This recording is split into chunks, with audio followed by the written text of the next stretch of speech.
This is part 3 of the Euro dollar Fxcm market structure on 30 minutes time frame. So initially I talked to you about it was making uptrend right here and it was making downtrend right here. I'm not really going to leave all these on this chart because I want to keep it clean, but for now, for the sake of the explanation, I'm going to leave it for now.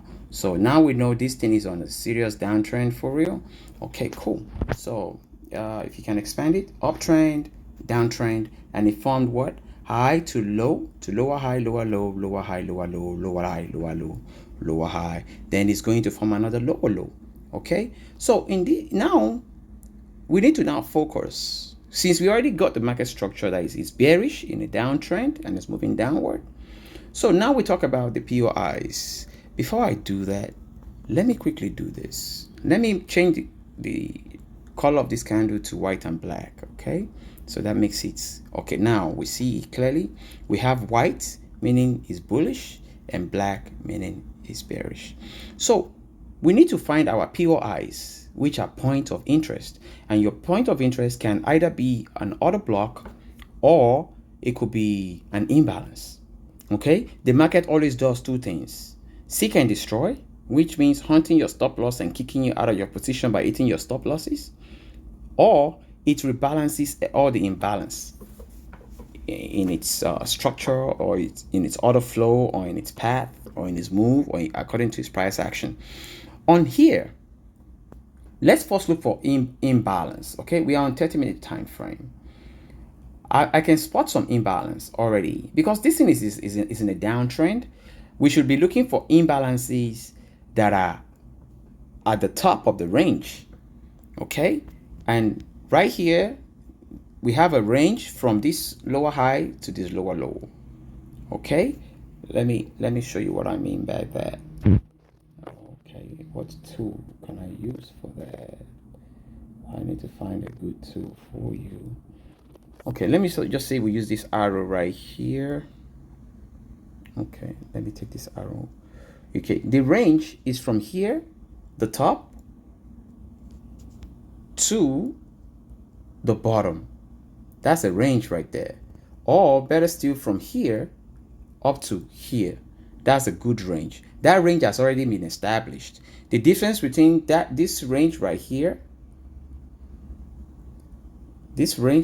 from here to here, and from here to here, is that this from here to here has already been established. So that is a good range, and I can represent that using this arrow. Say from here to here, that's a range that has already been established, from here to here, from that lower low to that lower high.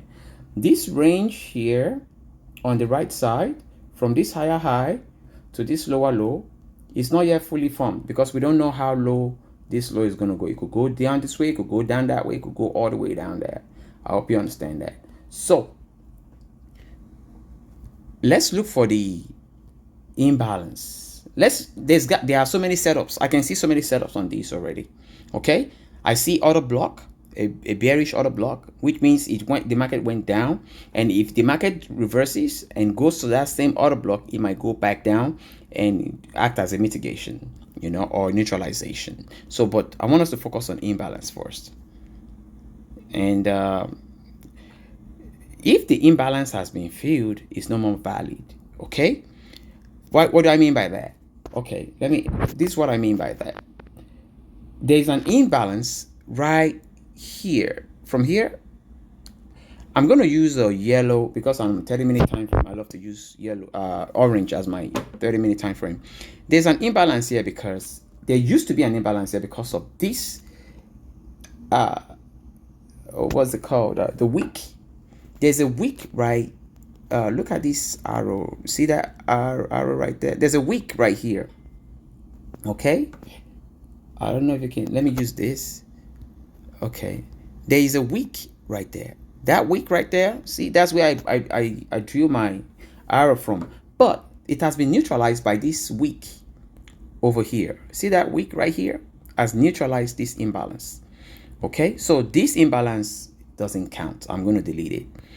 Now let's look for an imbalance that has not been wicked through or filled. Okay, So let's keep going back down. Okay, I've seen another imbalance right here. You see, look at this wick right here, right there. That's an imbalance that is waiting to be filled. If you want to know whether an imbalance has been filled, look to the right of it. If there's an arrow or a body or a wick that has poked through it, that means the imbalance has been filled. Let's say, let me find a square. Okay, let's say this thing comes up, this candle comes up like this and goes through that line. Okay, that means this imbalance is no more valid. It has been filled. Okay, that price action has taken place, has gone there, has poked through it, filled it, and there's no more imbalance there. Okay, but because it has not been filled, that means there's a possibility for a setup. All right. Okay, so according to Savannah, okay, we have identified the imbalance. Okay, so let's delete that orange line because she doesn't do that. So what she does is she takes the square box and she draws a gray box, tiny gray box, just like that. Then instead of green, you change it to gray. Then you remove the body completely. You see, you remove the body. It's there, but it's no longer there. Oh, it's disappeared on us. It shouldn't be like that. Let's draw another one. Okay, right here. Oh, I have a call coming in. Who is that calling me? I don't want to talk to nobody right now. Okay, so let's draw the imbalance again. That is the tail of the imbalance. We can't see because it's neutral. I mean, it's white. So I'm going to change it. Let me change it back to gray. All right. Only God knows who that is. Okay, I'm going to use my template that I have here already. Okay, so let me double click on this and change this. If I change it to black, we don't want it to be black at all because it has to be gray, just like that. But we need to fill the color.